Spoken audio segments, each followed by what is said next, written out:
Hello friend, uyu munsi wa none ngiye kubereka application ebyiri udakwiriye kubura muri telefoni yawe. Twagiye guys. Ariko mbere yuko tugenda ibuka gukora subscribe kuri iyi channel ya Samba Boy, tujye tubana buri munsi mu tuntu tw'ubwenge. Turaza hano kuri Play Store hano.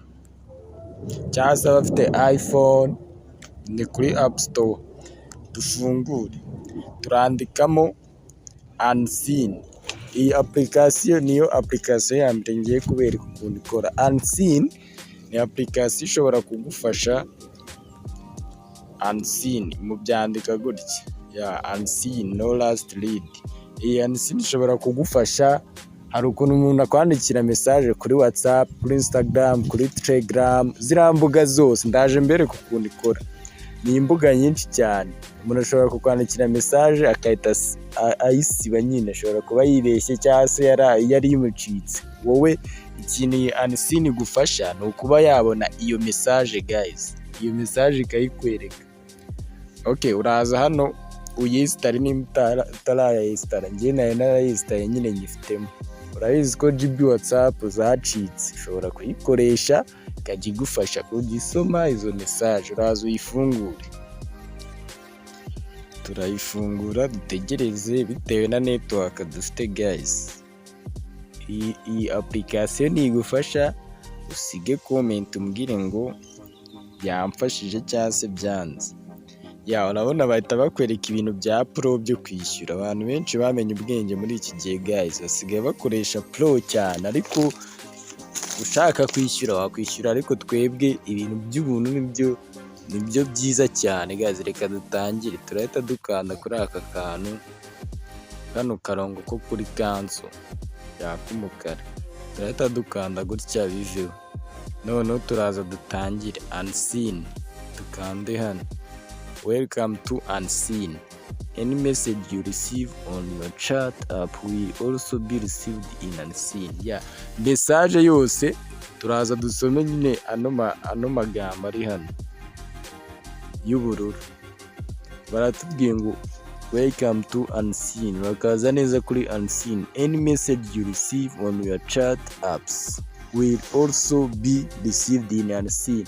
Message yose uri bwakire kuri chat apps cyangwa se chat apps, urugero rwazo ni Instagram, WhatsApp, Telegram, Facebook. Ni application nyinshi guys. That big kind of application. Here you can read it in incognito without leaving a scene notice or double check mark.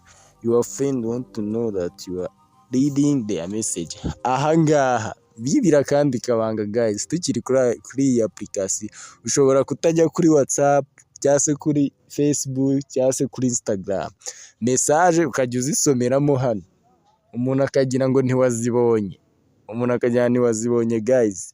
Wazisomeye hano. Iyi application guys ni ubwenge.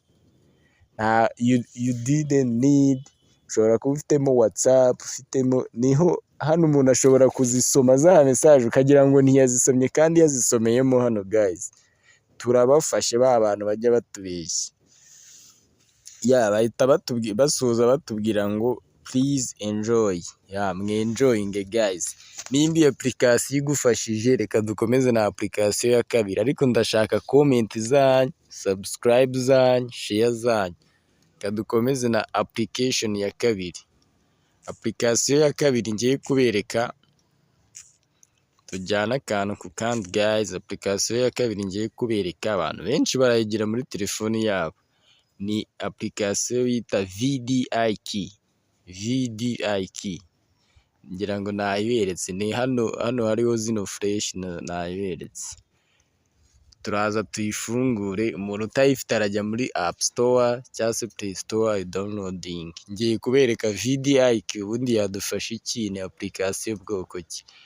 Urategereza ifunguke. VDIK ni application abantu benshi bakunda kubona umuntu afite zino post. Yareka nze mbereke. Ukabona wujuje aba subscribe 500 cyangwa se 1000 cyangwa miliyoni. umuntu akibaza se subscribe uyu muntu kano kantu nyine gasa neza gutya gakuye. Urabona bakwereka abasubscribe bujuje, hano nayo nujuje 500, bakakwereka itariki babujurijeho, nabujuje tariki 12 z'ukwa 9 na channel yawe nyine nkuko muri kubibona. Noneho bakakwereka na views ufite n'igihe wazuzurije. Guys, iyi application ni ubwenge. 45,000 nabyujuje tariki 11 z'ukwa 9. Channel yanjye yitwa Samba Boy. Aka kana abantu benshi ujya mubona bari kugapostinga bari gucelebra like achievement bagezeho. Guys, nimba iyi application utayifite muri nuza yawe, muri telefone yawe, yishyiremo. Nimba uzi ko uri umu YouTuber, izajya igufasha cyane. Akandi kantu ngiye kubereka kuri iyi application, ushobora gusetinga achievement ukavuga ngo like mu kwa 12 turi mu kwa 9, ukavuga mu kwa 12 ngomba kuba nujuje views 10,000 cyangwa 20 bitewe n'izo ufite. Ngewe mfite 45,000 birengaho. Dore nihaye goal ivuga ko mu kwa 12 December ngomba kuba mfite 60,000. Nawe ushobora kwiha goal yawe bitewe. Iyi goal iyo uyigejeje nibwo bahita baguhereza ka kantu nyine. Uhita uza hano kuri kansubira inyuma murebe.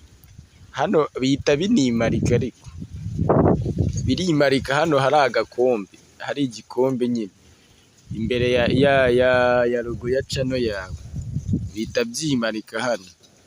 Niho uhita usanga bakweretse wujuje 60,000. Ubwo nimbyuzuza nzabereka hano, uzasanga ari 60,000. Nimba iyi application igufashije, kora subscribe, usige comment umbwire ngo iyi application iramfashije. Izi ni application ebyiri z'ubwenge mbagejejeho ziri guca ibintu iyi mihanda ya YouTube. Guys, nimba zigufashije siga comment, tujye tubana buri munsi. Ciao ciao guys.